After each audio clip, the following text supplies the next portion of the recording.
नमस्ते जी, मैं हूँ डॉक्टर पल्लवी जैन। आज आप सबका स्वागत करती हूँ अपने यूट्यूब चैनल पर, जिसके अंदर हम लोग आज जानेंगे कि मोर पंख का यूज करके भी हम लोग अपने नवग्रह को ठीक कर सकते हैं। वह किस तरीके से? तो जैसे नवग्रह में हम लोगों को यदि पता है कि हम लोगों की कुंडली में कौन सा ग्रह खराब है, तो उसी ग्रह को हम लोग बैलेंस करने के लिए उसी ग्रह का उपाय कर लीजिए, या फिर बाकी भी कर लेते हैं, तो इससे कोई साइड इफेक्ट होने वाला नहीं है।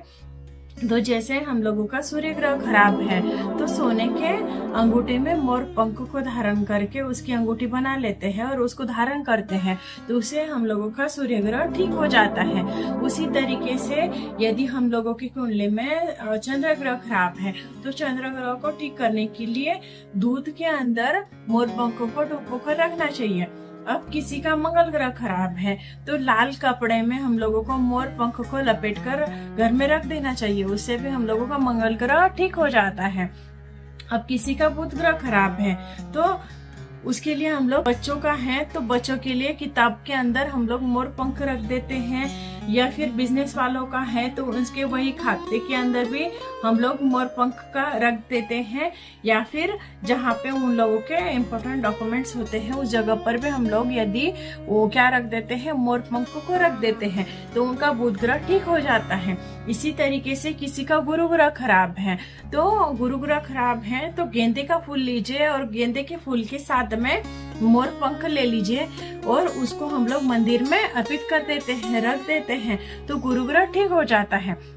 यदि किसी का शुक्र ग्रह खराब है, तो शुक्र ग्रह खराब है तो उन लोगों को क्या करना है, मिरर के सामने एक मोर पंख को रख देना है, इससे भी उन लोगों का शुक्र ग्रह ठीक हो जाता है। यदि किसी का शनि ग्रह खराब है, तो शनि ग्रह खराब है तो हम लोगों को सरसों के तेल के अंदर मोर पंख को डुबो कर रख देना है, तो उससे हम लोगों का शनि ग्रह ठीक हो जाता है। इसके बाद में किसी का क्या है, राहु ग्रह खराब है, तो राहु ग्रह खराब है तो उनको नीले कपड़े के अंदर मोर पंख को लपेट कर रख देना है, और उससे भी हम लोगों को राहु ग्रह ठीक हो जाता है। अब बचा केतु ग्रह, तो केतु ग्रह किसी का खराब है तो धूप के अंदर हम लोगों को मोर पंख को रख देना है, उससे हम लोगों का केतु ग्रह बैलेंस हो जाता है। इस तरीके से हम लोगों का नवग्रह बैलेंस हो गए, और मोर पंख के ही आसान तरीके से हम लोगों ने बिना खर्चे के सारे उपाय कर लिए, जिससे नवग्रह को हम लोगों ने ठीक कर लिया। तो यह मेरी जानकारी आप लोगों को अच्छी लगी हो तो जरूर मेरे चैनल को सब्सक्राइब, लाइक, शेयर, कमेंट जरूर कीजिए। Thank you.